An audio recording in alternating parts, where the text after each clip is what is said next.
This show is produced by the Hartman Media Company. For more information and links to all our great podcasts, visit hartmanmedia.com.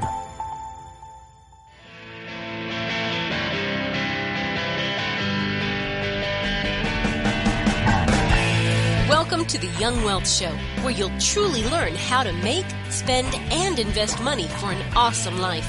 Get the real-life stuff that wasn't part of your school curriculum. Young Wealth gives you innovative new ways of dealing with your finances, as well as the skills and tools you're going to need to survive and be successful out on your own. Let the Young Wealth Show be your GPS to take you from clueless to clued in. Here's your host, Jason Hartman, with Young Wealth. It's my pleasure to welcome Logan Ransley to the show. He is coming to us from down under New Zealand, not Australia, no, Auckland, New Zealand, beautiful place. And I recently saw a report that they published. He's the founder of Landlord Studio, and this is a real estate index report that profiles rental housing in the United States. Logan, welcome. How are you? Very well, thank you. Appreciate you having me on your show. Yeah, my pleasure. My pleasure. So first off, maybe just share with our listeners and viewers your overall take on the rental housing market in the U.S. What do you see happening out there? So it's been very interesting this year. Obviously, it's been very up and down from, being able to anticipate what's going to happen. So we've seen everything from rental collected being dropped over time, and some of our users have unfortunately had to, fault on some of their properties. So for a long time, it seemed very grim, but it has actually picked up a lot over the last kind of 2 months.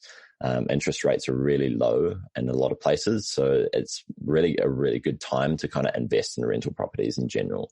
And when you say for a long time, it seemed very grim, you're talking about, I'm guessing, lockdown quarantine time, which was really only a few months. That was not a long time, but it seemed like a long time to some, I know. Yeah, well, I think that for most people, it felt like this was going to take a long time to get through. Right. It felt like this lockdown thing was just going to last forever. But right. What we've seen is obviously it actually passed quite quickly. And even in the stock market, you saw this massive drop, and then it picked right back up within a month. So it's been very interesting to watch that as a whole, I guess, and the impact, particularly on the residential rental market as well. There's been a lot of talk about eviction moratoriums, tenants not paying their rent. And, I read that stuff in the news, and of course the news media likes to be sensational. Bad news sells, sensationalism sells. But we just have not seen much of that at all with our clients. It's like the tenants are paying their rent. There's really, virtually no problem whatsoever. But I'm guessing in some areas of large institutional properties, apartments, lower end workforce housing where there's, higher unemployment rates in like the service sector, I'm guessing there you do see a much more significant problem. I mean, our clients are doing single family homes. It's a real different market. What do you think? Yeah, it's been really interesting from this perspective, because what our data is showing on our system is that, although rent is being collected, it's taking a little bit longer. But it's kind of going against this whole idea that's being shared through the media that there's mass evictions happening and people are losing their jobs and they can't pay the rent.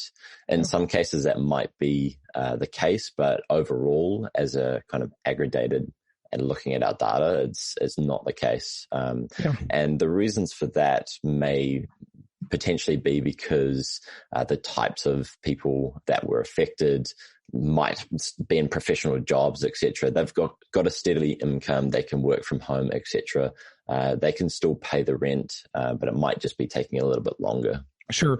And, the other part of it is we blame the news media a lot, but really we ought to just blame Google and the way the search engine world works. It's really the way search engines work, because clickbait is how you get views on a YouTube video or listeners on a podcast. When you do a headline that says, mass evictions, mass wave of evictions coming, mass foreclosures coming, those things get the clicks. That works. I mean, it really does, because humans in general have a bias toward that kind of news. We all want to see sensational things, but the reality is just quite different, and it's pretty amazing. Why don't you share your screen with us and go over some of your report? You've got some graphs and charts, right? Yeah, for sure. So I'll just share my screen here. This is our October version of the Residential Real Estate Index report. It's quite short and concise. What we do is we take around 10,000 active leases in the US and we aggregate it anonymously. And what this allows us to do is really piece together some of these trends that are happening. In this case, we've chosen rent collected. So that's landlords actually logging payments in our system. What some of these graphs are showing is that, there was a dip in terms of percentage of rent collected, like the completed rent in that period where we had lockdown and when COVID kind of hit in full force, but it actually picked up really quickly afterwards. What this is actually saying is that for that first month, we may have had quite a large impact, but that could suggest that, the market as a whole was there was a lot of kind of fear, and I guess people didn't really anticipate what was going to happen. We kind of picked up to a bit of normality as the year went on. So in May, June, July. Okay. And by the way, for those not watching this and only listening to it, I just want to tell them what that chart basically shows.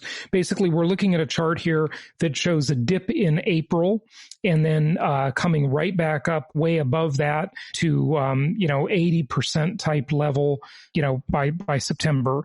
Yeah. So essentially what this is saying is, although rent's taking longer to be collected, it's still being collected, which suggests that, these mass evictions that some of the media is talking about isn't actually the case in this case.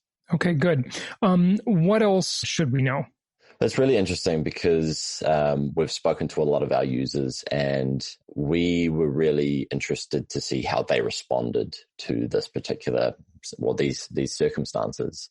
And many of them had obviously been affected by some of these late rent payments, but we wanted to kind of dive in to learn a little bit how they handled the communication with their tenant and particularly how they retained their tenant so that they didn't end up with a vacant property.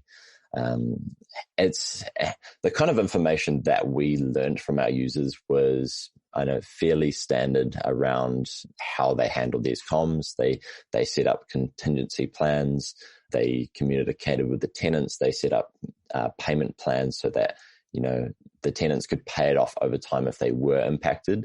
But I think the biggest kind of lesson we've learned is how that you should be prepared for circumstances like this, particularly with just some money in the bank so that you can actually float these rental properties in the case of a pandemic like this.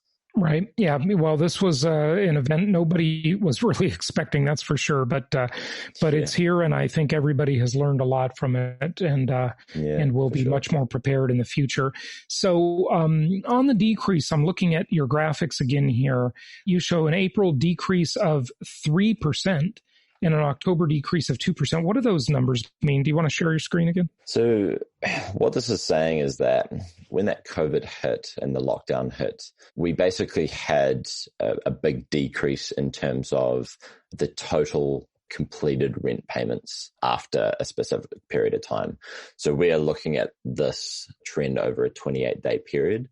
And this is saying this is how much in terms of a percentage rent is being collected after that 28 days, which is 28 days after the rent is due, essentially.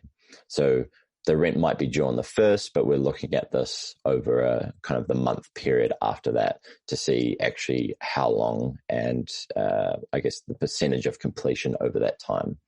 So what this is saying is that, approximately, and the normal kind of rate is around the 75 to 80% completed by the end of that 28-day period. So we have to divide up by the class of housing, of course. We talked about lower priced workforce housing. We talked about apartments versus single family homes. But what we didn't talk about is high density urban areas versus suburban areas. And suburban areas are faring very well. In fact, they're gaining in pretty much every way, as the urban areas are hurting and suffering. Yeah, for sure. Yeah, so this statistics is taken off kind of a broad range of different rental class groups across the US, particularly from key states like Texas, California, New York, etc. We don't specifically go into individual areas as such, but it really just gives you a good idea about what's happening at a high level across all the different types of rental properties in the marketplace. Mm-hmm. Okay. And go ahead and scroll down there if you would, and let's look at some of the other stuff. So there's the rent completion. Okay. That's the number of days it takes to completely collect that rent in the survey, right? That's correct. Yeah. So basically what we're saying here is in March, there was 12 days in order to, over the entire data set, there was 12 days in order to reach 70% completion. And then in April, there was 19 days. So it actually took longer once we went into April. And then as we hit May, it kind of decreased again. And then over time, it decreased further. The really interesting part was when we got to October, which then it started going back up again. And these were just all kind of related to different trends that were happening in the marketplace at the time. And also very much directly related to the COVID impact and what was happening on like a nationwide kind of scale. Okay. And in the final part of our report, this is just really a summary of, I guess, from our perspective of why we're seeing these trends. So particularly in this report, it was about comparing it against what the media was saying in terms of the evictions that were happening, and then comparing it really to what was happening on our own data set. So from our perspective and from what our data had been saying is that, although the media was reporting these things, actually it wasn't the case, because essentially what was happening is that although rent was taking longer to be collected, it was still being collected by landlords. Yeah.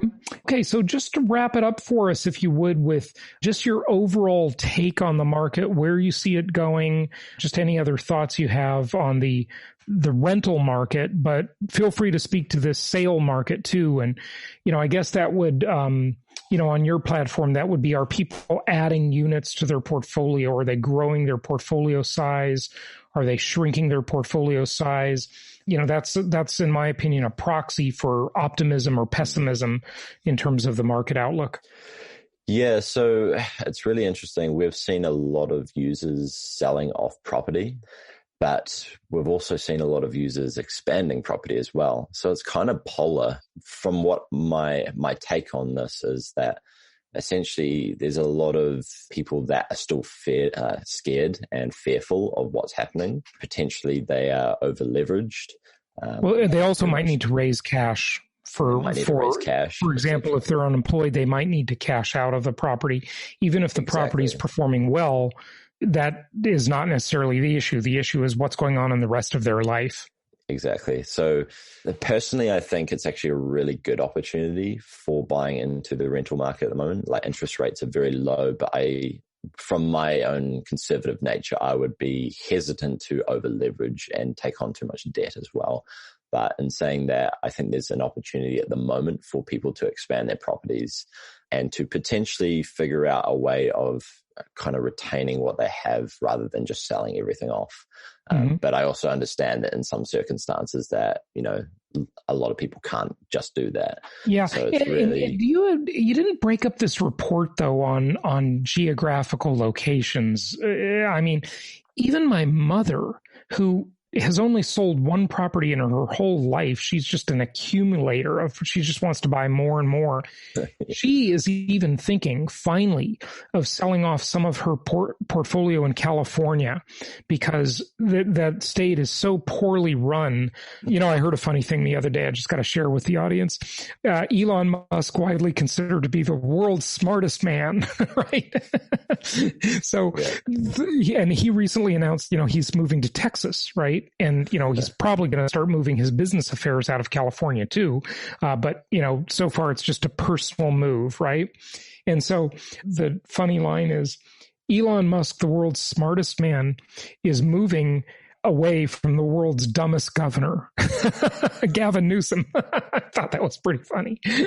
And, to see him leave the state. And so, it really matters what the geography is because people are leaving California, they're leaving New York, they're leaving Massachusetts, they're leaving a lot of these places and liquidating properties, but then they're buying properties, but it takes them a while to buy because if it's just their personal residence, they probably rent for a year and figure out exactly what area they want to live in the new city, or even if they want to stay in the new city.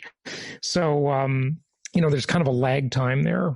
It's hard to judge a lot of this stuff, isn't it? What we'll be doing is focusing in on states to see the differences in terms of the data sets, because what we've personally seen from our customers and talking with them is it does vary depending on the states. And from what I've seen in the market, there are a lot of people leaving California due to various reasons, taxes or management or how it's run, etc. But it's something that we will be focusing on and releasing new, insights into over the future. Sure. Good stuff. Well, Logan, thanks again for joining us. Appreciate it. Not a problem, Jason. Really appreciate it.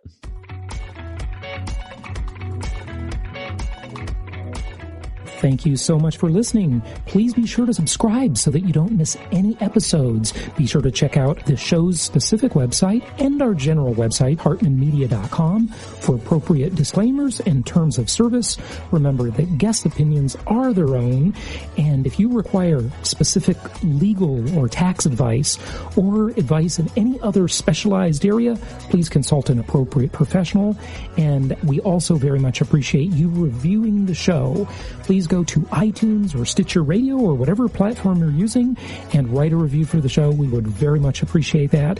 And be sure to make it official and subscribe so you do not miss any episodes. We look forward to seeing you on the next episode.